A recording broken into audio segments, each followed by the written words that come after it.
The following program has in part been sponsored by Tiger Brand Coffee. Følgende program er til dels blevet sponsoreret af Tiger Mærke Kaffe. I'm Joe Bohosha, CEO of Tiger Brand Coffee. I'm here with my dog tonight in the holidays. This is Squirt, and Squirt's good. I like Squirt. He's always been my good friend. He likes to drink or have some. There you go. Oh! I think he had maybe a little too much, but I'm not. I always drink Tiger Brand. Best coffee in the world.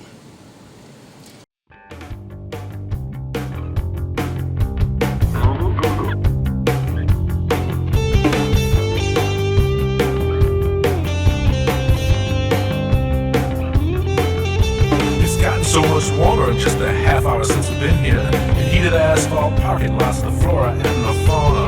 Through a brick ride through that window, there's a living room where I kissed Tina. But man, that was more than a century ago. It's very strange. It's very strange. It's very strange. It's very strange. We come out of sight, out of nothing. We go back in there later. We hadn't got your lighter, they never would have caught us. I became a drunk, and you became a senator. And then we were obliterated by it all. It's very strange. It's very strange. It's very strange. Hi everybody. Hey, it's Marty from Country Cooking with Marty and Fred. Today, in this episode, we're going to be making a meatloaf. We got two sides to go with it. Green beans, almonds, and a twice-baked potato casserole. So stand by, and we'll be right back. We'll show you how this is all prepared. We're going to take approximately 1.5 pounds to 2 pounds of hamburger. Ground round I chose. Actually, it gives it a lot of flavoring, so what we're talking here is 85 to 15%. Go with this. Okay, we're going to add some steak sauce to it. 1 egg, which I have not taken out of the fridge yet. We've got breadcrumb. We've got a green pepper. Some garlic.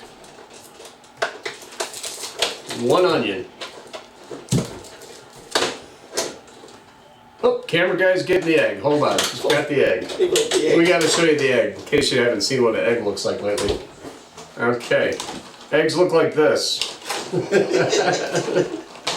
All right. For the second part, the double-baked potato casserole, we're going to use approximately 8 medium-sized potatoes. We've got, oh, yummy. We've got bacon. Bacon is always good. Always good. Any dish. I don't care what you put in there. We got about 3 cups of sharp cheddar cheese. And we have 1 container of sour cream. Anyway, we'll get back to you. Our second side dish is going to be a green bean dish with almonds. And I think I'm going to put some lemon pepper on here. Sounds good. A lot of dynamics going on with the flavors. We're talking meatloaf, very comforting food. We're talking about double-baked potato with bacon and cheese. Nice separation and contrast of flavors between the meatloaf and the potatoes. And then kind of give it a little zing. We're going to go with the green beans, with the almonds, and there it is. We're going to go with some lemon pepper seasoning and a little bit of butter. Alright, so let's get going. Hi. Okay, so we have 3 things that we want to prepare and have finish at the same time. This is kind of a skill. You got to have math running in your head a little bit. So you got to figure out what's important to start with first.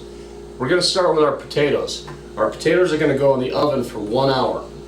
So what we're going to do is we're going to pierce the skin 360 on each potato, and we're going to place these in the oven at 400 degrees for approximately an hour. I usually just use a kitchen fork You can use a knife or anything else. Pretty much what you want to do is make sure that there's steam able to be released from the potato. Also, you may want to pre-wash these, but I would give them a good rinse. I'd give them a good rinse, but it's not necessary because we're going to scoop the insides of these potatoes out and the skins will be discarded. But it's always a good idea just to rinse anyway. All right. Oh man. Hey, by the way, got to share with you guys. This is excellent beer. This is made by 21st Amendment. It's called Fireside Chat. It's a winter spiced ale, and according to the can, 7.9 ABV. 6-pack of this stuff is potent. Each one of these about 3 of your Miller Lights, easily. Gotta love it. Okay. Remember to wash all your veggies. God only knows what happened to them before they got to you, or who was touching them, and they was sneezing all day. Who knows?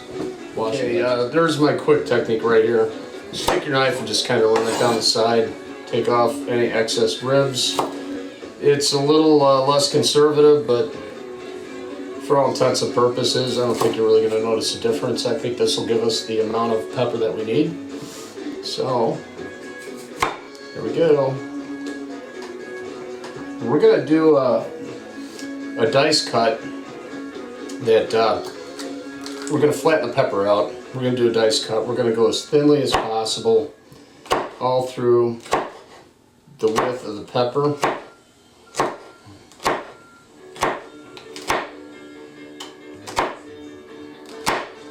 Okay, we're going to square everything up, and we are going to go with, I would say, probably about a 1/4 inch cut lengthwise. We got peppers that are about this small. They're not huge, but they'll incorporate real well with our meatloaf. Oh yeah, did I mention? Moderately put on some good tunes just so you have some back atmosphere. It's fun to cook, but it's fun to cook with music too. So there you go. Let's be a little sanitary here. No coughing on the food. So what I recommend, instead of using your hands, which you're using the hands to cook with, is simply place your arm in front of your mouth.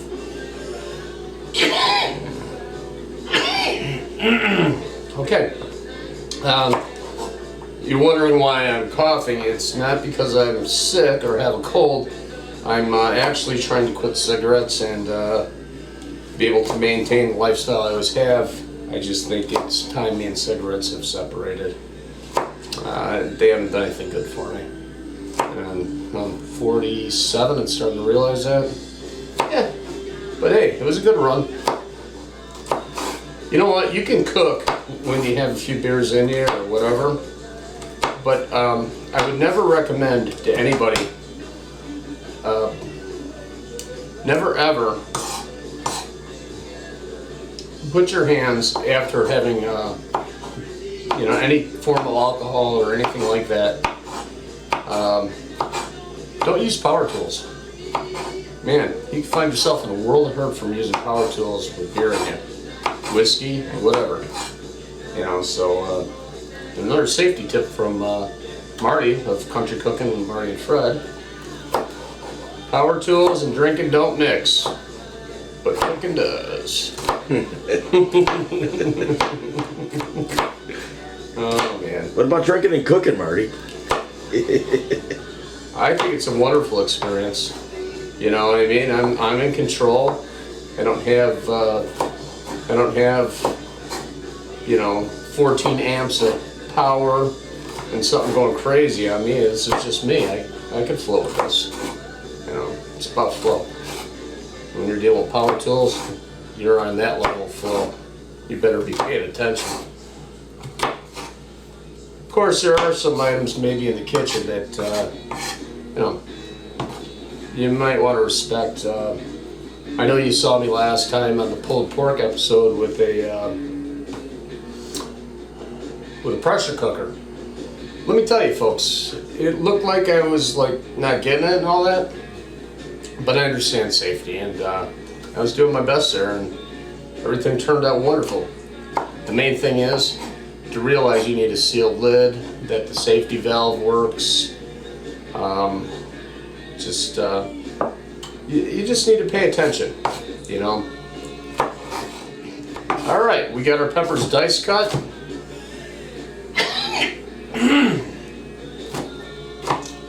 Don't smoke. Okay, we just finally dice cut them a little bit more. Whoop, I see a big one. Hold on real quick. Just give it a visual real quick, make sure everything is the consistency you want it. Okay, our next move, we're gonna put in probably a clove or two of garlic.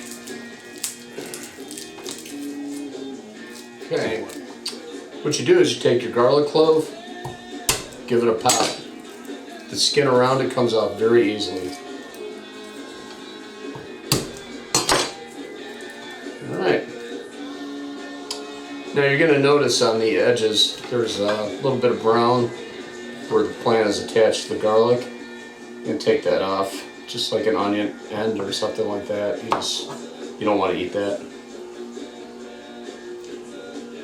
Not that it hurts you, it's just, you know what I mean, it's not with the consistency. Okay, so we're going to chop our garlic up.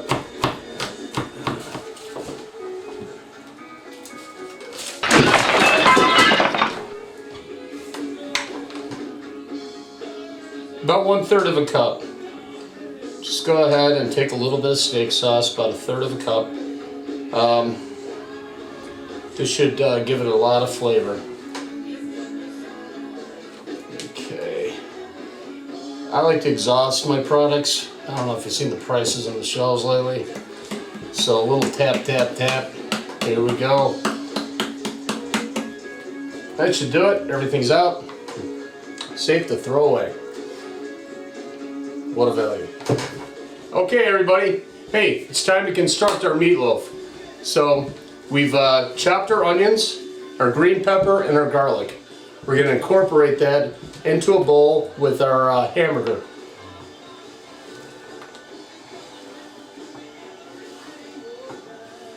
Be careful not to make a mess. Nobody likes mess. All right. We're going to take about 1/3 cup of steak sauce and pour that in. This is a step that I always take. It's a little bit precautionary, but if you ever run into a bad egg and you put it on your ingredients, sometimes I can trash the whole thing. So I'll take a bowl, crack my egg, examine it, looks good. Ooh, is there any shell pieces? Yeah, there's a shell piece. Hold on. We're gonna get this shell piece. Nobody wants a crunchy. Not like that. Alright. Got it. Alright, shell piece is out. Okay, we're gonna add that.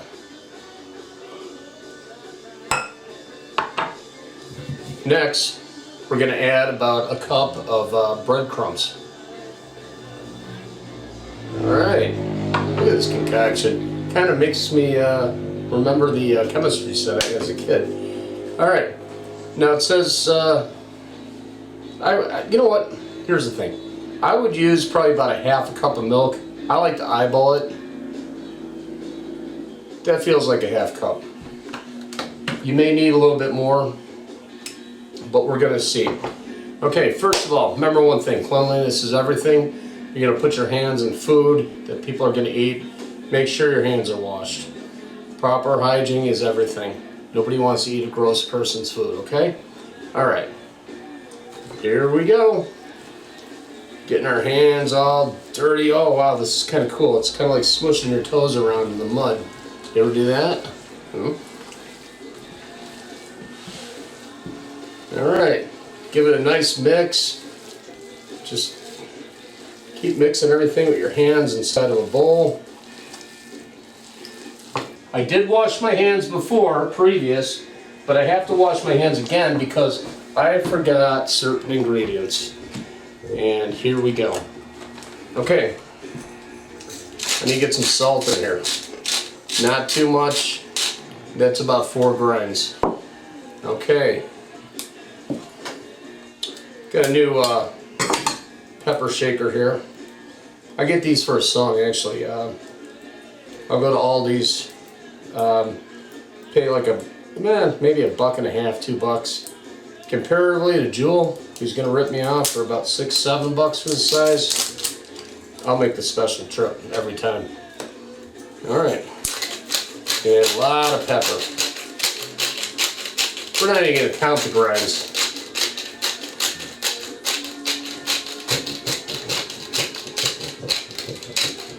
Gonna get into the tunes a little bit. Keep grinding the pepper. Love pepper, can you tell? Okay. And then I'm gonna add a little bit of garlic powder to it all. Nothing like a little garlic kick. All right. We're gonna mix this around and get all these flavors together. Hey. Not all the time can you find a towel. I have one here, but one of my classic moves, if you got pants, they work great. Just like this. Okay, our next move is, we're gonna take our loaf pan, we're gonna prep it. We got some butter spray on.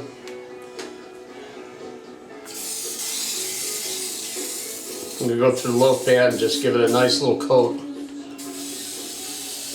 Kind of reminds you of spray painting. It works. Okay. Next, we're going to take our... Ooh, look at all that crap that comes out of that can. It's got to be good for you. Anyway, we're going to take our meat. We're going to start placing it in our loaf pan.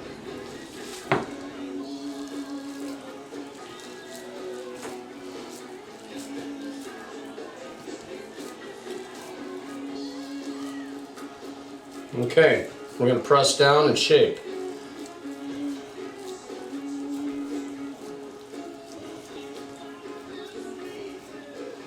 Try to just shape it nicely. Everything pretty much fits evenly and nicely with this loaf pan. My guess is correct. I'm thinking it's a 9x3. But yeah, something that size, pound and a half a hamburger plus ingredients. You're really not going to go overboard. Okay, so there we are. We're ready to place our meatloaf in the stove. All right, clear your spot. It's going to be a hot dish coming off. And you know what? It's probably a little hotter than what I want to do on the table. So what we're going to do is take the pan, oh shit, place it here.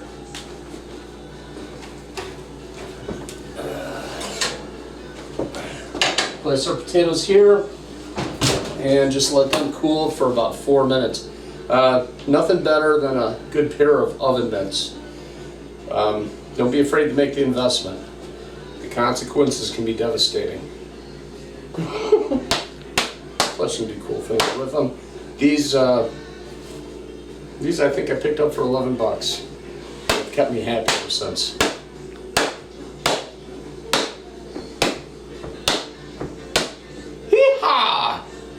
Oh yeah, oven mitts. There's another picture for you. We're going to check these for softness. These are ready.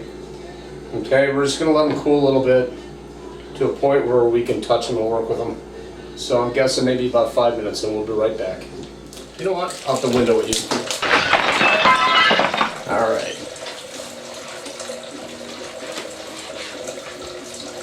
Okay. As you see before, our meatloaf is now prepared. We're going to put it in the oven. It's about a quarter till.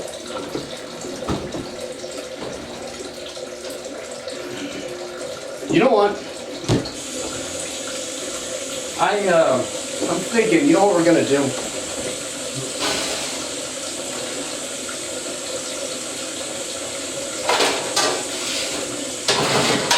We're going to take our bread pan and our meatloaf and place it into a baking dish with edges, just in case there's any spillover.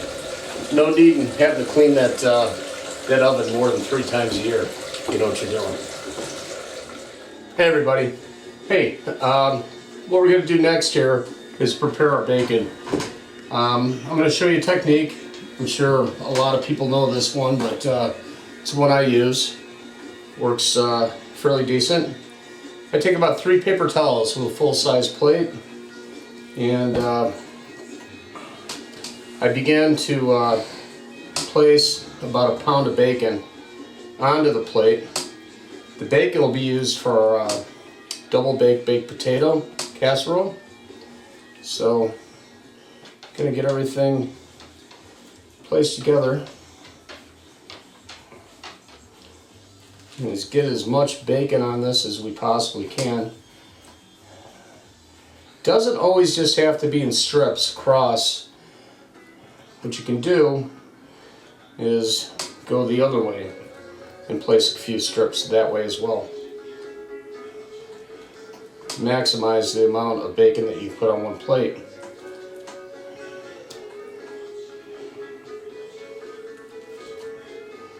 Okay, so there you have it. We got about a pound of bacon on the plate. Alright, going to position that and center it as best we can.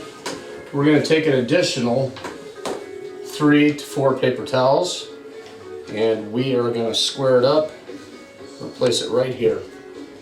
Okay. Everybody knows this secret, but this is what we're doing. We're placing it in the microwave. And we are going on medium high, and I'm going to go for at least 5 minutes. Make that 6, and we'll check on the bacon there. Everybody should know the strength of their microwave. Mine's a little less than most, but if you have a high-powered one, you want to make sure that you know how fastly it cooks things. Everybody's microwave's different. Okay, we're back. Our potatoes are done. They've spent an hour in the oven at 400 degrees. Okay, so our next step is to process them. So we're going to cut each one of them in half. You're going to take a fairly good sized spoon, and you're going to scoop the guts out as best you can. Get all the soft material out of the inside, and we're going to discard of the skin. Okay. Kind of make it a little bit of a mess. It's hot, so you know.